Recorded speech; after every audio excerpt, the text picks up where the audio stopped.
बिस्मिल्लाहिर्रहमानिर्रहीम। आज हम राइबोसोम की बात करेंगे। इसको डिटेल के साथ देखेंगे कि राइबोसोम क्या है। तो सबसे पहला हमारे पास यहाँ पे डिफिनेशन बनता है। डिफिनेशन क्या है कि ribosome are the granular non membranous tiny structure that found both prokaryote and eukaryote cell. Ribosome एक ग्रेनुलर स्ट्रक्चर है, यानी ग्रेन्यूल्स लाइक स्ट्रक्चर है, और नॉन मेम्ब्रेनस का मतलब है कि इस पर कोई मेम्ब्रेन नहीं, यानी आप कह सकते हैं कि दे लैक ऑफ मेम्ब्रेन, और एक टाइनी स्मॉल सा स्ट्रक्चर है जो प्रोकैरियोटिक और यूकैरियोटिक दोनों सेल पे आपको मिलता है। इसके बाद हम पढ़ेंगे इसकी डिस्कवरी की। अगर हम बात करें तो एक साइंटिस्ट था पेलेट ने इसको जो है 1955 में डिस्कवर कर दिया था, और राइबोसोम का जो साइज़ है वो 20 नैनोमीटर साइज़ है। और इसकी अगर हम कंपोजिशन की बात करें तो ribosome are composed of approximately equal amount of protein and ribosomal RNA, और that's why they are called ribonucleoprotein particle. इस बात का क्या मतलब कि राइबोसोम में तकरीबन इक्वल अमाउंट यानी 50% प्रोटीन है और 50% राइबोसोमल आरएनए है, और इसी इक्वल अमाउंट की वजह से यानी प्रोटीन राइबोसोमल आरएनए की वजह से इस राइबोसोम को हम राइबोन्यूक्लियोप्रोटीन पार्टिकल भी कह सकते हैं। ये भी एमसीक्यू के लिए इंतहाई इंपॉर्टेंट है, आपसे पूछ सकता है कि राइबोसोम को हम राइबोन्यूक्लियोप्रोटीन पार्टिकल क्यों कहेंगे, because of equal amount of protein and ribosomal RNA. Ribosome की अगर हम पोजीशन की बात करें तो सेल में इसकी पोजीशन आप इसको सबसे पहले आप देख सकते हैं कि they are freely in cytoplasm. Cytoplasm में ये फ्रीली भी आपको मिल सकता है, और या आपको ये जो है आपने पढ़ा है कि रफ एंडोप्लाज्मिक रेटिकुलम पे भी अटैच होते हैं। They are attach with RER यानी रफ एंडोप्लाज्मिक रेटिकुलम। या आप देख सकते हैं राइबोसोम आपको माइटोकॉन्ड्रियल मैट्रिक्स में भी नज़र आएगा, और स्ट्रोमा ऑफ द क्लोरोप्लास्ट में भी आपको जो है राइबोसोम मिल सकता है देखने को। इसके बाद हम पढ़ेंगे कि राइबोसोम कहाँ बनते हैं। तो they are found in nucleolus of the nucleus. Nucleus में जगह है न्यूक्लियोलस, और न्यूक्लियोलस में जो मखसूस जगह है इसको हम कहते हैं north region of set chromosome. ये स्टेटमेंट जब मैं न्यूक्लियस पढ़ाता हूँ तब आपको समझ आ जाएगा, तो ये हम वहाँ पे देखेंगे। लेकिन इतना आप काफ़ी है कि हम कहें कि they are found in nucleolus of the nucleus. अब इसके बाद हम इसकी स्ट्रक्चर पे बात करेंगे। तो राइबोसोम में आपको बेसिकली दो यूनिट मिलते हैं। राइबोसोम इसके दो यूनिट है, इसको हम कहते हैं स्मॉल यूनिट और दूसरा है लार्ज यूनिट। अब स्मॉल यूनिट का फंक्शन क्या है। स्मॉल यूनिट जब भी डीएनए से मैसेंजर आरएनए बनता है तो वो मैसेंजर आरएनए के साथ जो इन्फॉर्मेशन होती है वो इन्फॉर्मेशन स्मॉल यूनिट जो है वो रीड कर देता है। They are in the form of 3 bases codon. Messenger RNA के साथ जो इन्फॉर्मेशन होती है वो 3 बेसिस की फॉर्म यानी कोडान की फॉर्म में होती है। और लार्ज यूनिट का फंक्शन क्या है कि लार्ज यूनिट में अमाइनो एसिड लार्ज यूनिट के साथ आते हैं राइबोसोम में, और वहाँ जो है मैसेंजर आरएनए से स्मॉल यूनिट इंफॉर्मेशन को लेकर इसके मुताबिक अमाइनो एसिड प्रोटीन बनाता है।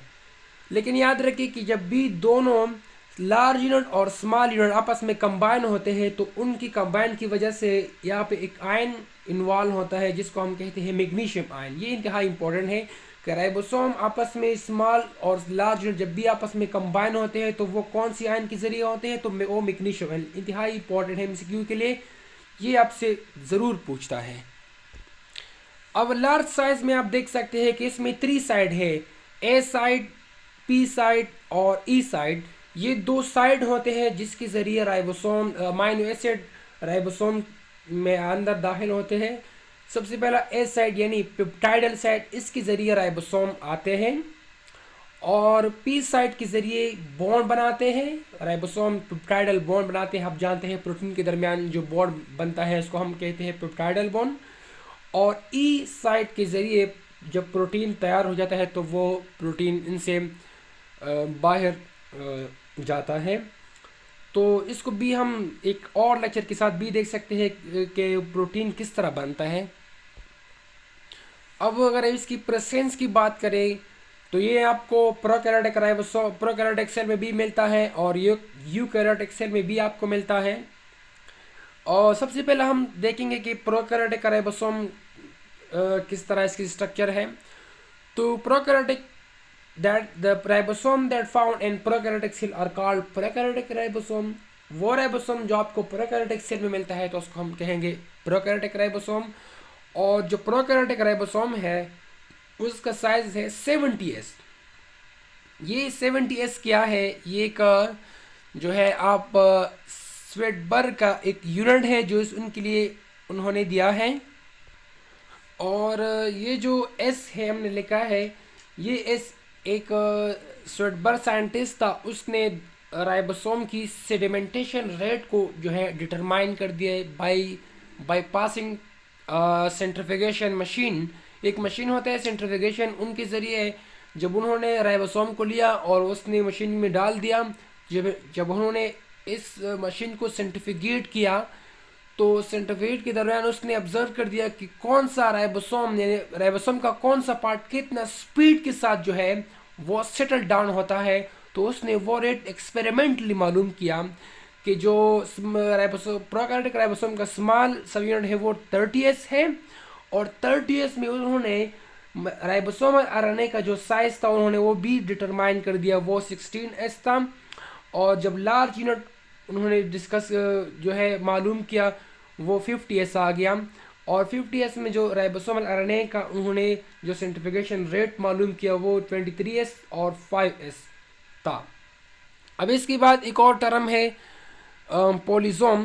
पोलिसोम क्या होते हैं कि जब भी मैनी राइबोसोम एक सिंगल मैसेंजर आरएनए के साथ अटैच होते हैं तो उन स्ट्रक्चर को हम कहेंगे पोलिसोम या पोली राइबोसोम भी वर्ड इसके लिए इस्तेमाल होते हैं। लेकिन यहाँ पे एक बात याद रखिए कि पोलिसोम का जो स्ट्रक्चर है they are common in prokaryotic ribosome में या प्रोकैरियोटिक सेल में इस तरह पोलिसोम आपको मिलेंगे। और यहाँ पे एक और पॉइंट कि एक वो मैसेंजर आरएनए कि जिनके साथ बहुत सी राइबोसोम अटैच हो, या हम ये भी कह सकते हैं कि पोलिसोम स्ट्रक्चर का जो मैसेंजर आरएनए होता है तो उसको हम कहेंगे पॉलीसिस्टोनिक मैसेंजर आरएनए। यानी आप इस तरह भी कह सकते हैं कि वो मैसेंजर आरएनए कि जिनके साथ बहुत सी राइबोसोम अटैच हो तो उन मैसेंजर आरएनए को हम नाम देते हैं पॉलीसिस्टोनिक मैसेंजर आरएनए। और ऐसे मैसेंजर आरएनए के लिए प्रोटीन बनाने के लिए मुख्तलिफ इंफॉर्मेशन होती है। अब इसके बाद हम यूकैरियोटिक राइबोसोम को देखेंगे। The ribosome that found in eukaryotic cell is called eukaryotic ribosome. और इन राइबोसोम का जो साइज है वो 80s है और इसका जो साइज है वो 80s है। अगेन इसके दो यूनिट है, स्मॉल सब यूनिट और लार्ज सब यूनिट।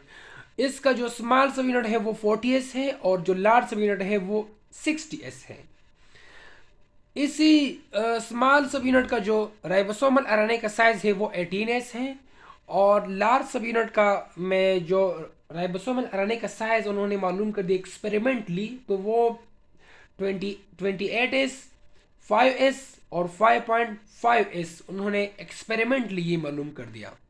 अब इसके बाद हम पढ़ेंगे लास्ट में राइबोसोम का फंक्शन क्या है। तो हमने आप जानते हैं हमने पिछले भी डिस्कस कर दिया कि they are involved in protein synthesis.